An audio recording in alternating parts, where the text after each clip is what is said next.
The first game of the Eagles' preseason campaign is in the books, a 27-10 loss to the Tennessee Titans, but of course in preseason the score matters not. What does matter is the performance of the players, the guys fighting for their roster spots, and that's what we're going to be taking a look at today. Here are 10 things we learned about the Philadelphia Eagles in Thursday night's preseason opener. Before we get started, guys, make sure you leave a like and hit that subscribe button if you are new around here, and of course drop your opinions down below. Who really stood out to you on Thursday night, and who were you expecting maybe a little bit more from? And as always, you can get daily content from myself and all of our writers at phillysportsnetwork.com. Let's kick things off with arguably the biggest winner from the Eagles preseason opener, and that was defensive end Deshaun Hall.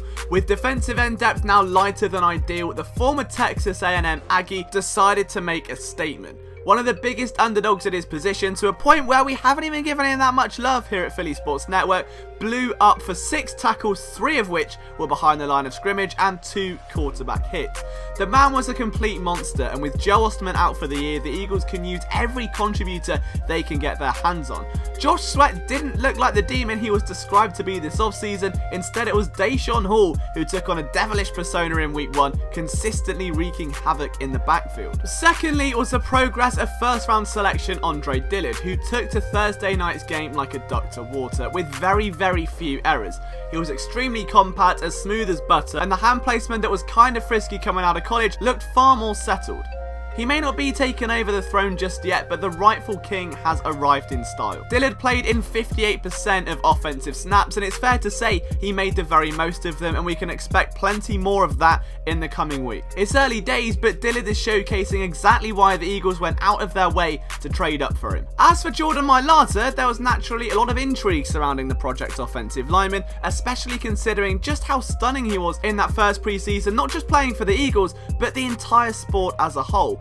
1 year later though, and Mailata, who played the majority of snaps on Thursday night, looked like he was struggling far more. Maybe this was because he was lining up against starters and then second stringers and seemed to settle as the game went on and the skill level naturally lowered, but he was giving up pressure left, right and centre and forcing Nate Sudfeld to consistently move around the pocket. A lot of the pressure that he was feeling was coming from that right hand side of Mailata, and the realisation that Mailata's maybe a little bit further away from becoming a reliable backup than many thought seemed to hit in quite early. Now, we don't know what happens next in the Jordan Mailata experiment. What we can expect though is that he's going to get a lot more snaps, much of like what we saw today. He's probably going to play the bulk of time at right tackle. The Eagles won't want to risk Lane Johnson whatsoever. What we're really going to be looking for though is, can he improve on a week-to-week basis? Was this just a case of shaking off the rust? He's not played a competitive game since August of last year. It's been a full 12 months since Mailata was back in action, and for someone that has such limited exposure to the sport, let alone just this team,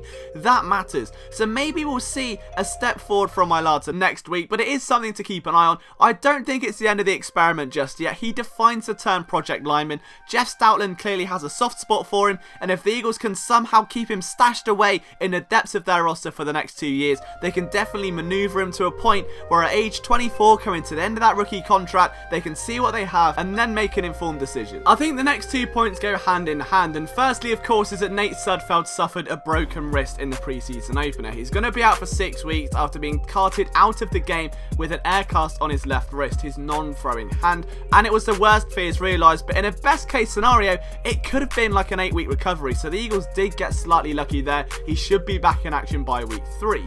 Now Sudfeld himself was back to his usual ways, settling into the game as time progressed and before eventually throwing a 75-yard touchdown to undrafted receiver Markin Michel. Now Cody Kessler, the QB2, actually I thought was surprisingly good. He stepped up in the pocket on that very first throw of the game, took a hit and delivered a bullet to move the chains, whereas Clayton Thorson, he went 2 for 9 on his first NFL outing and was far more disappointing. There were balls thrown into the dirt, there was a horrific interception, and now the Eagles are left with Wentz, Thorson and Kessler, and the question is, do they need to go out and sign a veteran quarterback just to tide them through?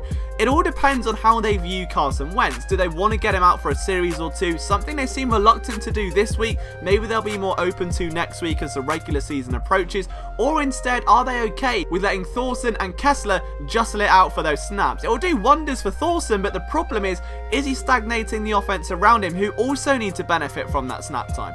I felt really sorry for Donnell Pumphrey, who had a ball thrown at his feet when he was wide open, a guy that has struggled to make anything happen in his NFL career so far. Thorson isn't exactly expediting the growth of these players. At this point, he's holding them back, so it wouldn't surprise me if the Eagles went out and got themselves a QB. However, it's not as if depth at QB2 is a substantial issue. I think Cody Kessler can certainly tide you over. He's got the arm strength, he's got that game managing mentality. That's perfect. The issue here is, do the Eagles have enough quarterback prowess to get them through the preseason? My solution would be to look at Greg Ward Jr. and Braxton Miller, two guys who played quarterback in college and did so very well and could well become the Eagles equivalent of Taysom Hill, something I've alluded to in a video on this channel before. Maybe it's a case of, hey, who's going to step up? Is this a way to sneak onto the roster? You never know, but don't write it off. However, I feel as though a veteran signing could be on the horizon. Mentioning Marken Michel though, the CFL export has got game. He took the roof off for a 75-yard touchdown early on, and it would be the only time the Eagles found the end zone. But what a way to make an impact. Michel has got the star power in his name and an electric skill set that blossomed in Canada. He's a player that we've really focused on here at Philly Sports Network. The fact that he is so dominant in space, the fact that over 30% of his yards came after the catch, matches up perfectly with what the Eagles want from their slot guys, and it explains why he's the primary backup to Nelson Aguilar on the depth chart. So expect to see plenty more of Marken Michel moving forward. While we're discussing wide receivers though, it was a tough night at the office for former Alliance of American Football product Charles Johnson, and you couldn't help but feel sorry for the 30-year-old wideout who was suffering with the case of the dropsies all night long. He ended his night with 0 catches on 3 targets. It was an evening of frustration for the former NFL wideout, who of course caught on with the Vikings to begin with. Johnson simply has to do more if he's to push for a spot on the back end of the depth chart, where both Matt Collins and Shelton Gibson are huge question marks. This was a huge night for Marken Michel, not only because he broke out, but because some of those other guys in that battle seemed to fade under the radar. Another man who ultimately struggled last night was TCU product and former 5th round pick Matt Pryor. It was a penalty plagued mess for the big dancing bear, and Pryor is as versatile as they come, having played at every spot along the TCU offensive front. After essentially redshirting his rookie year, there was some anticipation surrounding his development that appears to have turned into concern after a struggle with discipline in his preseason debut of 2019.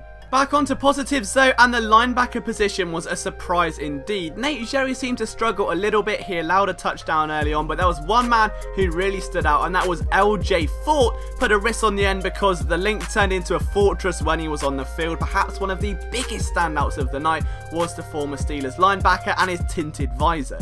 Flying around the field, Fort tallied 4 tackles, but was an absolute monster against the run. And of all the linebackers, including Nate Jerry and Alex Singleton, another CFL product that made an impact on special teams and played very disciplined on defense, I think Fort had the best night. And let's not forget here that Warlow's battling his ACL recovery, and of course Camu Grugier-Hill has a grade 3 MCL sprain. So Fort did his final 53 chances absolute wonders last night. 29-year-old safety Jonathan Cyprien also had a bit of a roller coaster. Having signed with the Eagles on his birthday, the former starting safety was dropped into the deep end. I think he gave up an early touchdown. It looked like blown coverage on his end, but a closer look at the film will probably confirm that tomorrow. But Cyprien recovered well with some big hits and a burst into the open field. 5 tackles and a pass defense. Ladies and gentlemen, we've got a safety competition. Blake Countess also went down with an injury, and while it didn't look that serious, that could be the catalyst here. Eagles could absolutely roll into the season with Andrew Sendejo, who looked good, Jonathan Cyprien, who looked good, behind Rodney McLeod and Malcolm Jenkins. That is a veteran-led group, maybe a couple of practice squad guys, maybe even trial Avonte Maddox there, have him as the guy that's learning from them, but 4 strong guys that have all been starters in their career. You would struggle to find a more solid safety position than that if all 4 players keep playing at that current level and make the final roster. But I want to know what you guys thought from that preseason. Who stood out to you? Who went under the radar? Let me know down in the comments. And finally guys, a massive thank you to everyone who came into the live stream last night. It absolutely blew up. I can't believe it had over 10,000 views overall. It was an amazing experience, and I was so lucky to be a part of it. So thank you for lending me your time. If you missed out, you really did miss out. So make sure that you're tuning in for preseason week number 2. We'll have the live watch along with more Madden giveaways and plenty more in the way of live commentary and analysis as well. Thank you so much for all of your support, guys. If you want to follow me on Twitter, it's at Liam Jenkins PSN. I'll see you next time.